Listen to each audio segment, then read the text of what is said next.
ہمیں قرآن میں دجال یا مہدی کیوں نہیں ملتا؟ سلام علیکم۔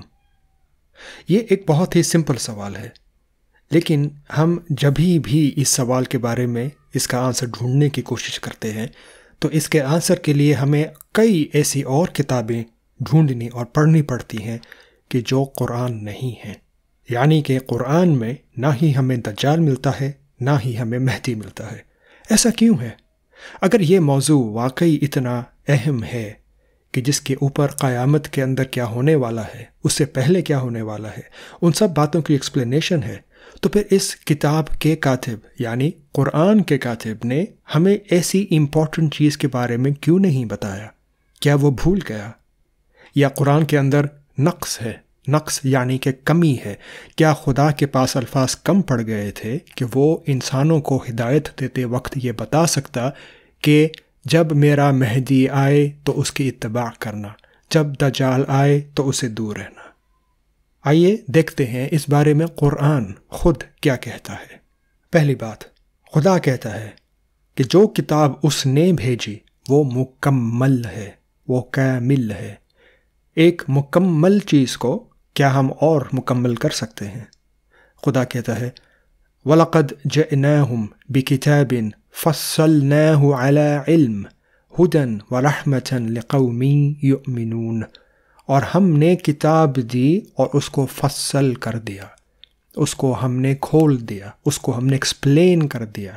اردو میں اس کو ہم تفصیل کے سینس میں کہتے ہیں۔ ہم نے اس کو کھول دیا نالج کے ساتھ اور گائیڈنس کے ساتھ اور رحم کے ساتھ ان لوگوں کے لیے کہ جو یقین رکھتے ہیں۔ دوسری آیت میں کہتا ہے الف لام را کتاب احکمت آیاتہ، الف لام را کتاب جس کی آیتیں محکم ہیں، ثم فصلت دین ایکسپلین کر دی گئیں، کھول دی گئیں، بتا دی گئیں تفصیل سے، من لدن حکیم خبیر، اس کی طرف سے کہ جو حکیم ہے اور خبیر ہے، یعنی کہ اللہ۔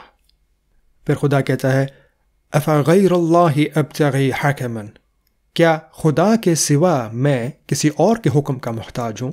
وَهُوَ الَّذِي أَنزَلَ إِلَيْكُمُ الْكِتَابَ مُفَصَّلًا، جب وہ ہے کہ جس نے اس کتاب کو تم پہ بھیجا تفصیل کی سینس میں، مفصل کر کر۔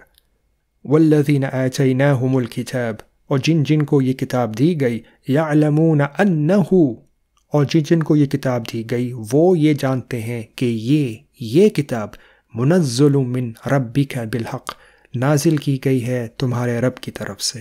فلا تکونن من الممترین، تو پھر شک کرنے والوں میں سے مت ہونا۔ خدا کہتا ہے کہ جو کچھ بھی اس نے کہنا تھا اس نے کہہ دیا۔ یہ دوسرے الفاظ میں قرآن میں جتنی بھی اس نے باتیں ہدایت کے لیے کرنی تھیں وہ ساری باتیں اس میں پہلے سے ہی شامل ہیں۔ خدا کہتا ہے قل، کہہ دو لو كان البحر مدادا لكلمات ربی، کہ اگر ایک پورا اوشن انک ہوتا میرے خدا کے کلمات کے لیے، لنفد البحر قبل ان تنفد كلمات ربی، کہ اس سے پہلے کہ میرے خدا کے ورڈز مکمل ہوتے وہ اوشین ختم ہو جاتا۔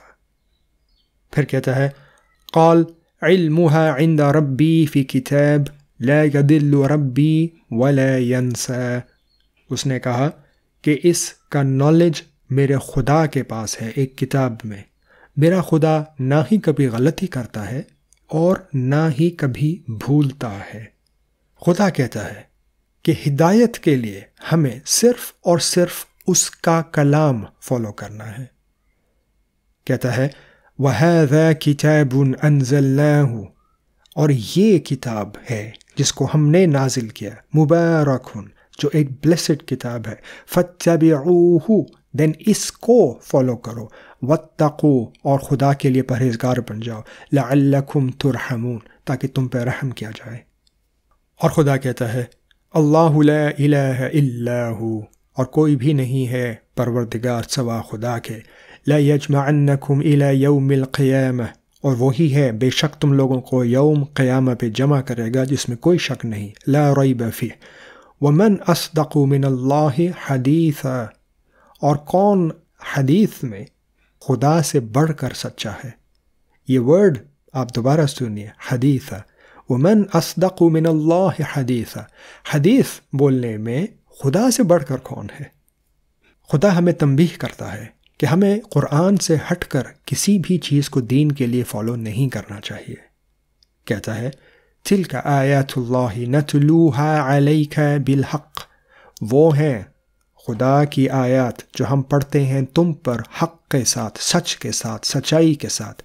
فبأی حدیث بعد اللہ، دین اس کے بعد اور کون سی حدیث کو، وآیاتہ اور سائنس کو، یؤمنون میں تم یقین کرو گے۔ یا دوسرے الفاظ میں خدا یہ کہہ رہا ہے کہ خدا نے جو آیات اپنی اس کتاب میں تمہیں بھیج دیں حق کے ساتھ، اس کے بعد اور کون سی حدیث کو مانو گے؟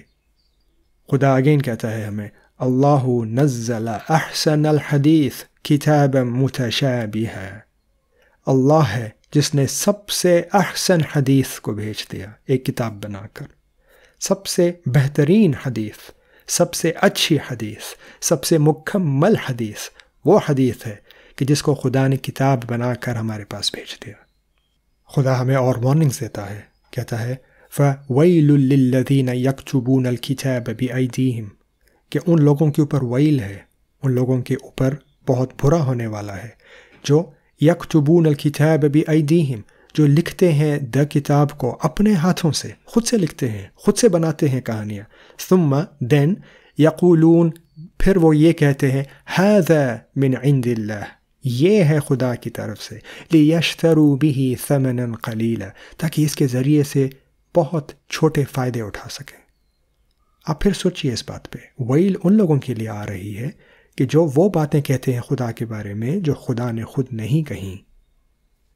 خدا آگے ہمیں دوبارہ یاد کراتا ہے وَإِذَا ذُكِرَ اللَّهُ وَحْدَهُ، اور جب صرف خدا کا ذکر کیا جاتا ہے، وَحْدَهُ اشْمَأَزَّتْ قُلُوبُ الَّذِينَ لَا يُؤْمِنُونَ بِالْآخِرَةِ، جب صرف اور صرف خدا کا ذکر کیا جاتا ہے تو جو آخری دن پر آخرہ پہ ایمان نہیں رکھتے ہیں ان کے دل شرنک ہو جاتے ہیں۔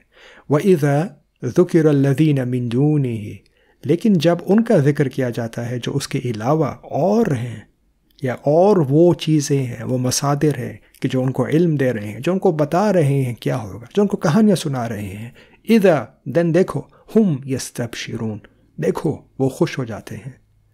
اور آخر میں خدا ہمیں وارننگ دیتا ہے، ہمیں تنبیہ دیتا ہے کہ جو کوئی بھی اللہ کے کلام کے علاوہ کسی اور کے کلام کو فالو کرے گا تو قیامت کے دن وہ یہ چیز کہے گا وقالوا ربنا انا اطعنا سادتنا وكبراءنا فاضلونا السبیل، اور وہ کہیں گے اے ہمارے رب، ہم نے اپنے سے بڑوں کی بات مانی اور ہم نے اپنے سے بزرگوں کو سنا، لیکن انہوں نے ہمیں سچی راہ سے بھٹکا دیا۔ آئیے خلاصہ کریں۔ خدا کہتا ہے کہ اس نے اپنی ہدایات مکمل اور واضح کر کے نازل کر دیں۔ وہ کہتا ہے کہ اس نے اپنی ہدایات میں سے کوئی بھی چیز نہیں چھوڑی۔ وہ چاہتا ہے کہ ہم صرف اس کی ہدایات پہ عمل کریں، اور وہ ہمیں متنبہ کرتا ہے کہ ہم اس کی ہدایات کو، اس کے قرآن کو انسانوں کی بنائی ہوئی کہانیوں کے ساتھ نہ ملائیں۔ آئیے اب ہم اپنے اصل سوال کی طرف واپس لوٹتے ہیں۔ دجال اور مہدی کا ذکر آخرکار قرآن میں کیوں نہیں کیا گیا؟ اگر ہم قرآن میں دجال اور مہدی کو نہیں پاتے تو اس کی وجہ یہ ہے، یہ فرضی کہانیاں ہیں کہ جو لوگوں نے بنائی ہیں۔ خدا نے دجال یا مہدی کے بارے میں بات نہیں کی کیونکہ وہ اس کے مذہب کا حصہ نہیں ہیں۔ خدا کا دین قرآن میں مکمل ہے، اور جو چیز خدا کے بارے میں خدا کے قرآن میں نہیں ہے اس کو ہم تسلیم نہیں کر سکتے۔ انہی الفاظ کے ساتھ سننے کے لیے بہت بہت شکریہ۔ اپنا خیال رکھیے۔ اگلی بار تک کے لیے اللہ حافظ۔